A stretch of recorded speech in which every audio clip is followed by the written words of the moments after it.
merci de nous retrouver sur CITS Training. Nous allons commencer une série de présentations sur les technologies et protocoles utilisés par les fournisseurs d'accès Internet. Donc, au travers de ces présentations, nous allons parcourir quelques notions, quelques concepts, des protocoles, tels que vous voyez sur cette topologie. Donc, cette topologie présente deux sociétés qui sont qui ont des bureaux un peu partout, en fait, sur le continent africain, sur le continent américain et en Asie. Et nous avons donc, ce que nous allons faire, c'est de voir comment est-ce que les sociétés connectent leur, euh, leur bureau au travers de l'Internet. Si par exemple une société est basée en Afrique et cette société a des bureaux en Europe, en Asie, aux États-Unis, comment est-ce que cette société peut connecter ces sites à l'étranger? Ceci est très important pour ceux qui sont dans le domaine des fournisseurs d'accès Internet ou qui aspirent à étudier et avancer dans leur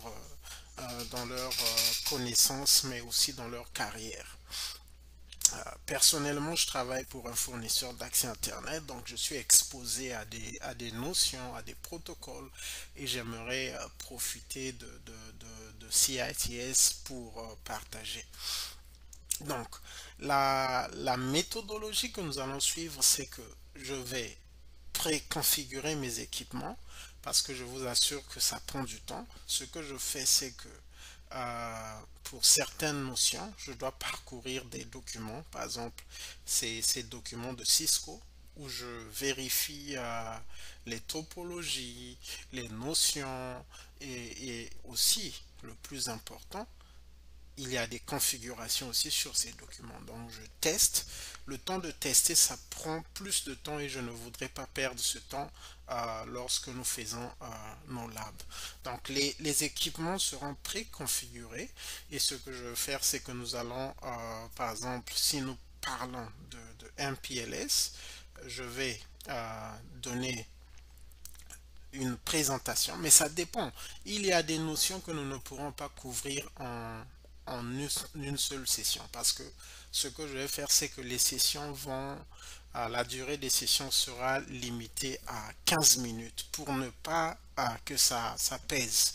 Donc, par exemple, je peux dire sur un PLS, si c'est un grand concept, ça pourra prendre par exemple 6 sessions. Mais une session en 15 minutes. Donc, nous allons voir un concept sur un PLS et puis après, pendant cette session, nous allons faire la vérification par rapport à mes configurations ici. Par exemple, si je viens ici, je viens dans cet équipement que j'ai déjà préconfiguré, j'ai déjà sauvegardé. Vous voyez, lorsque je demande, ça me dit que ces protocoles sont déjà up, ça veut dire activés. Et en passant, de toutes les façons, il y a des choses que je ne vais pas répéter. Ces séries de vidéos, de présentations sont destinées à ceux qui ont déjà de l'expérience, 2 ans, 3 ans, voire plus, et qui veulent avancer. Si vous êtes débutant, je vous recommande de suivre nos vidéos qui portent sur le CCNA. Donc, euh, c'est plus approprié pour ça, c'est plus approprié pour ceux qui ont déjà de l'expérience et qui veulent se préparer, par exemple, pour le CCNP, parce qu'il n'y a pas que le CCNA, il y a le CCNP, fournisseur d'accès Internet et autres. Donc, euh, pour voilà. Donc, cet équipement a été déjà configuré avec des protocoles, avec tout ce qu'il faut. Donc, je me rassure que tout est déjà fait. Par exemple, si je parle du concept VRF, j'en ai ici quelque part, oui, de ce concept VRF. Donc, show BGP VRF Moyabi, donc c'est l'une des sociétés. Vous voyez que j'ai des informations, j'ai déjà certaines choses concernant ce protocole, et je peux encore venir ici là. Donc ce que nous allons faire pendant les sessions, c'est que je vais par exemple parler du VRF. C'est quoi le Virtual Routing and Forwarding Protocol? Donc je vais définir le concept, je vais rentrer dans le command line euh, pour vérifier ce que j'ai comme information par rapport à ce protocole. Et nous allons aussi tester. Tester, ça veut dire que si je dis par exemple que euh, euh, comment est-ce que je peux faire pour réorienter mon trafic sur une autre connexion. Je vais faire des configurations, mais nous devons tester que ça fonctionne. Si je mets si je configure des métriques dans un routeur pour réorienter le trafic sur une autre connexion, nous allons, par exemple, admin down, nous allons éteindre une interface et puis tester que le trafic continue à passer sur une autre connexion. Donc ici, là, donc, pour donner une vue globale, ici c'est un fournisseur d'accès à Internet en Afrique. Ces routeurs sont dispersés un peu partout en Afrique. La base est au Kenya. Donc ici nous allons découvrir les protocoles de du Layer 2. Et nous avons par exemple PAGP, LSCP, nous allons voir le VTP, nous allons voir beaucoup de protocoles. Et puis ici là, nous avons le Layer 3, nous avons plus MPLS ici là, et puis multi-protocol label switching. Nous allons voir qu'est-ce que ça veut dire et tout ça. Nous avons les types de routeurs. J'ai mis les types de routeurs, le rôle de chaque équipement sur l'équipement. Et puis après, ici là, il y a BGP aussi. Mais ici là, il y a l'Internet. Il y a l'Internet, donc nous avons donc des routeurs, des réseaux appartenant à des fournisseurs d'accès Internet différents qui se connectent. C'est ça en fait l'Internet. Et l'Internet fonctionne grâce au Border Gateway Protocol, BGP. Et donc, nous allons voir, par exemple ici, là, au niveau des États-Unis, le client là c'est le même, donc en gris c'est le même client qui est ici, qui a son site ici, qui a son site ici, qui a son site ici. Ici là par exemple, ces deux clients n'ont qu'une seule connexion vers un fournisseur d'accès Internet. Mais ici là, ils veulent se rassurer que le service sera permanent. Donc ils ont des connexions avec deux fournisseurs d'accès Internet. Donc, ce qu'on appelle le primary link et le backup link. Donc, la ligne principale et la ligne secondaire. La ligne principale peut faire passer le trafic. Et si cette ligne, par exemple, a un problème, parce que ça peut être une fibre optique qui est coupée, il faut que le trafic puisse être réorienté sur une autre connexion. Mais ce client-là n'a qu'un seul routeur. Ce routeur en lui-même représente ce qu'on appelle un fault, un point d'isolation. Ça veut dire que si ce routeur arrivait à tomber en panne, leur agence sera déconnectée de l'Internet. Par contre, ici là, nous avons un cas de figure où cette agence a deux routeurs. Et ces deux routeurs ont des connexions diversifiées vers l'Internet. Donc nous allons voir un peu, nous allons parcourir, il y aura beaucoup de concepts. Il y a des concepts qui sont liés au protocole. Il y a des concepts que j'ai pris juste pour notre, euh, pour notre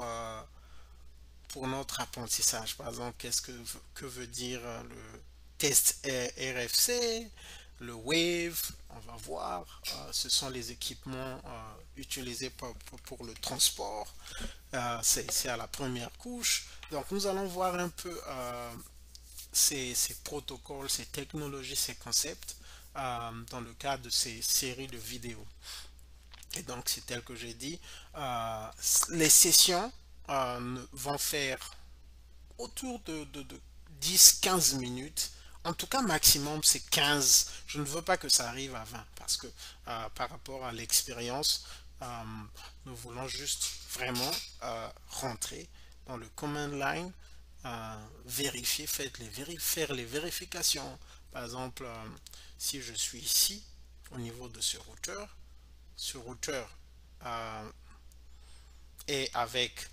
appartient au client qui est en bleu, le client Boloco, donc la société Boloco. Donc si je fais show IP route, ce que nous considérons ici, c'est que les sociétés utilisent les fournisseurs d'accès Internet pour connecter leur site. Mais après, ici, là, ils ne peuvent pas mélanger leur route avec l'Internet. Donc, il doit avoir la sécurité parce que le réseau, c'est la transmission des données. Il y a des banques qui sont un peu partout, qui ne peuvent pas accepter que leur trafic, que les transactions des clients passent par l'Internet. Donc, ils ont des protocoles tels que il y a des protocoles tels que le Layer 2 VPN, Layer 3 VPN qui les permettent d'utiliser l'Internet, mais juste pour passer le trafic. Leur trafic ne se mélange pas avec le trafic de l'Internet parce qu'ils ont des VPN, des Virtual Private Network. Et il y a même des protocoles tels que IPsec qui permet d'encrypter le trafic, de faire que le trafic soit caché, soit codé.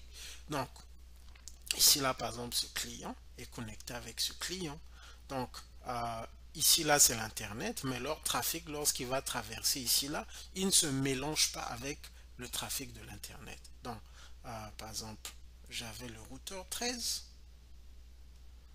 Le routeur 13, si je fais show IP route, nous voyons que le routeur 7 et le routeur 13 c'est ce routeur, sont connectés. Mais leur table de routage ne donne pas les mêmes informations. Parce que ce routeur, bien qu'étant connecté avec ce routeur, a une autre table de routage qui est distincte en dehors de cette connexion qui, en fait, qui les permet de communiquer. En dehors de cette connexion, ce routeur a d'autres informations. Par exemple, ça vient d'un autre site. Ce préfixe vient d'un autre site. Donc, nous allons partir pas à pas, découvrir ces technologies. Cette vidéo, cette présentation était plus pour donner un cadre général, et puis après nous allons commencer avec nous allons procéder étape par étape. Nous allons commencer ici par le core network, puis nous allons descendre ici là, voir comment ça va se passer, puis nous allons remonter vers l'internet, nous allons voir s'il faut passer par l'Asie, ainsi de suite. Donc à chaque étape nous allons valider la connectivité. Si je connecte ces deux sites, je dois vérifier que ces deux sites vont communiquer. Je dois vérifier que ces trois sites peuvent communiquer. Et après, nous allons vérifier que ces sites qui sont en Afrique, et c'est parce que c'est ça l'Internet, c'est interconnecter les équipements. Ici, là, nous avons cette agence. Ici, je ne montre que les routeurs parce que ces routeurs sont connectés à des switches. Ces switches sont connectés à des PC, à des serveurs. Ici, là, ça peut être un data center. Donc, cette société en bleu peut avoir son data center en Asie. Donc, ça peut être une agence, ça peut être une agence, ça peut être une agence, ça c'est une direction générale, ça c'est un data center. Donc, C'est ça les concepts que nous allons vérifier. Donc, merci de, de, de, de prendre l'intérêt de découvrir, d'avancer, de, de continuer à étudier. C'est très important. Nous devons élever notre niveau pour voir, regardons ce que les Indiens font. Ils sont très forts en programmation et en réseau. Je pense que si je le fais, c'est pour encourager les jeunes parce que les réseaux sociaux sont plus utilisés pour véhiculer des messages de tout genre. Qu'est-ce que nous tirons donc? Je profite de cet ordinateur que j'ai fait pour faire passer ce message. Merci et je vous encourage de continuer à partager notre page, à souscrire à notre page YouTube et à aimer nos vidéos, aimer nos sessions. Je vous encourage, je vous remercie. Que Dieu vous bénisse. Merci.